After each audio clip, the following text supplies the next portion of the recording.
Starting out on any game can be challenging, and knowing what to do and when can make your experience with the game much more rewarding and fun. I came into Warface Breakout with little to no experience with this type of game, so it's safe to say that there were some bumps and bruises along the way when starting out, and I'm not a pro player by any means and I'll never pretend to be, but these tips, these things that I've learned along the way, have helped me get better at the game and ultimately enjoy it as much as I have. But before we get started, be sure to give the video a like if you do end up finding it useful, and subscribe to stay up to date on everything that I publish. Also, you can follow me on Twitter at YTBoris15, as I like to share a lot of Breakout content on there as well. But with that said, let's jump right into the list.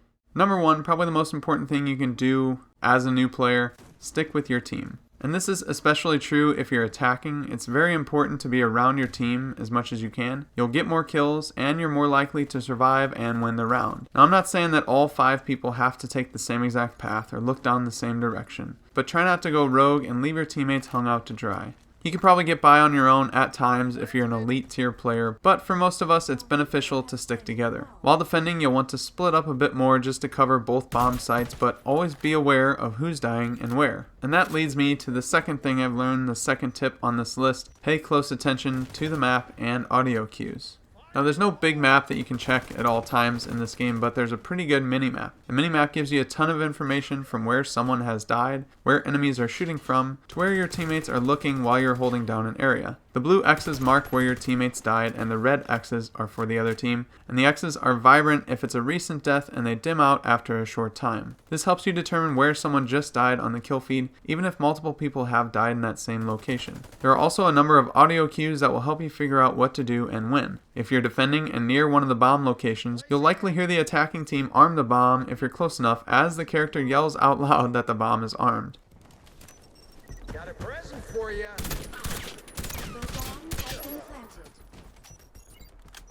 Now, if you don't hear this call out, you better get moving because the bomb is at the other location. Your teammates will also call out if they're throwing frags, flashbangs, or smokes, letting you know if you should look away or get to cover. Hit the dirt! The more information that you can possibly get in this game, the better, so make sure that you're always paying attention. Now, number 3 is a very important tip to learn right away, at least. SMGs basically have no recoil. At least at the time of making this video, the SMGs are the go-to weapons in the game, and it seems like they may need some kind of balancing because the majority of them have limited to no recoil at all. I have some footage here that I took in the pregame Free Fire one time. I aimed on my sights and held the trigger down to fire a full magazine, and I didn't even touch the right stick at all to try and adjust the recoil or control it. I just let the gun go and do whatever it was going to do, but it didn't really go anywhere. Now, you compare that to the recoil patterns for an assault rifle, and there's a pretty big difference. Now, the SMGs do less damage, but with no recoil, they are laser beams. Especially if you run with the highest tier SMG on each side, you're going to have a lot of success. Overall, I think the recoil in Warface Breakout isn't too bad anyway, but I suspect that the SMGs might be getting some balancing in the future, so make sure to use them if you want to get some high kill games. Use them while you can. Number 4, constantly change angles. If you shoot your weapon, you tell everyone in your area exactly where you are. It's important, even if you just secured a kill, to keep on the move to avoid someone knowing your exact location. Now, you might want to stay in that same area, but constantly switch up the angles that you're peeking. Having teammates around definitely helps because you can kind of use them to make sure all of your angles are covered. But if you end up finding yourself alone, I wouldn't recommend hunkering down in a corner. You'll get surrounded once you're discovered, and it's hard to win a 2v1 or a 3v1 fight in that way. Instead, if you get a kill, try and move to a new location so that if the rest of the team comes looking for you, you can surprise them and take them on one by one. It's not impossible to win a 1v3 or 1v4 situation, but it's going to be very difficult if you don't move around and keep your opponents guessing.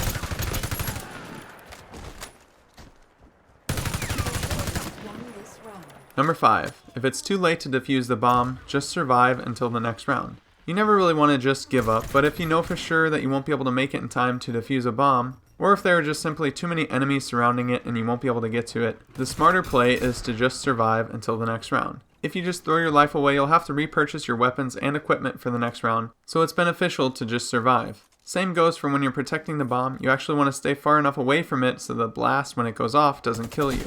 Surviving allows you to keep your gun and save your CR or your credits for a future round. And this kind of goes with the old saying, you may lose the battle, but you can still win the war. Bomb exploded. Reaper victory. Number 6. You can still die after the round is over, and it counts. In a game like this, every bit of currency you can save up is very important, especially if you're playing in ranked or hardcore matches where you have to repurchase armor items if you die. Every death means a lot. After a bomb goes off, or if it's defused, it's still possible to kill or be killed. This goes for team killing as well if you're playing hardcore or ranked. Don't be that guy that kills your team after a round is over thinking it's funny. Had you survived the round, you'll be able to keep all your equipment, armor, and weapons that you have left, but after dying, you'll have to use your credits to purchase them all over again. And if you're a stat guy, these stats count towards your totals as well, so always keep your guard up even when the round is over. Number 7. If you buy a sniper, bring an auto handgun with you. Snipers are pretty fun to try, and while I'm no expert sniper and I hardly ever use them, I feel it's very important to make sure you also bring an automatic handgun with you when you snipe. Snipers are at an extreme disadvantage up close, and unless you get lucky or you're good at snapshots, you're likely done for in that situation. If you bring an auto handgun with you though, you can quickly switch to your sidearm and at least stand a chance.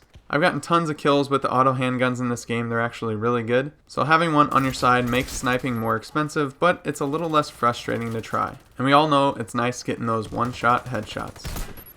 Number 8. Call out where you're attacking if you have the C4.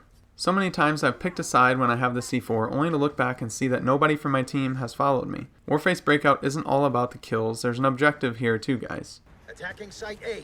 But unfortunately, if there aren't people on comms, it's hard to know exactly where someone is going to set up without using the system in-game. You press up on the D-pad and use your right thumbstick to highlight a command and then let go of the D-pad in order to issue it. This will call out to your teammates and let them know if you're attacking A or B, and it should give them an idea of what you want to do with this round.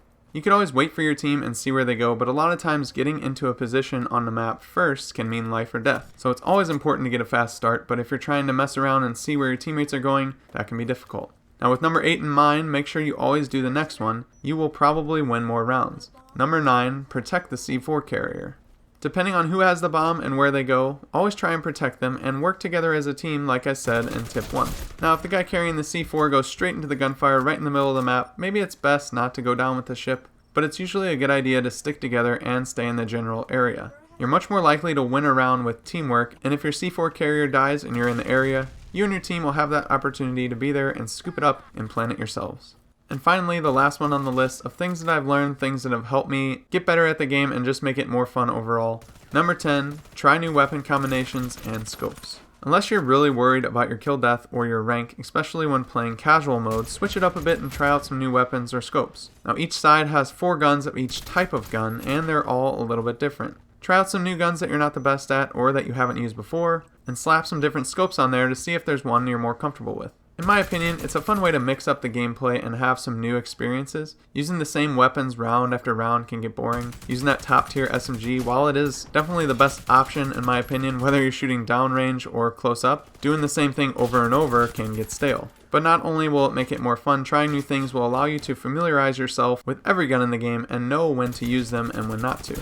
Also, you never know down the line what weapon will get a buff or a nerf in a game like this, so knowing them all and having a good idea of how they work and how they feel will be beneficial in the end. But if you're just in it for the kills, just in it for the glory, then maybe just stick with what works best for you. But at the same time, you might be amazing with a different weapon, you just haven't tried it yet. Now those were the most important things that I've learned with my time with Warface Breakout so far. Obviously nothing revolutionary here, and it's not going to make you an amazing player by any means, but if you're just starting out on the game or you're looking to improve, these 10 things will no doubt help you become a more well-rounded player, and it'll let you enjoy the game a little bit more because you should have more success. Season 1 is just around the corner, and I'm excited to try out the new content that they have, the all-new ranking and progression system, with new things to earn and unlock. And I'm also excited to see the issues that are getting addressed with this next patch, and to see how the game goes moving forward. Now if you ended up finding the video useful, definitely give it a like, it really helps out the channel, and subscribe to stay up to date on everything that I publish. And also, like I said in the beginning, you can follow me on Twitter at YTBoris15. But with that being said, I hope you guys have a good rest of your day, thanks for watching,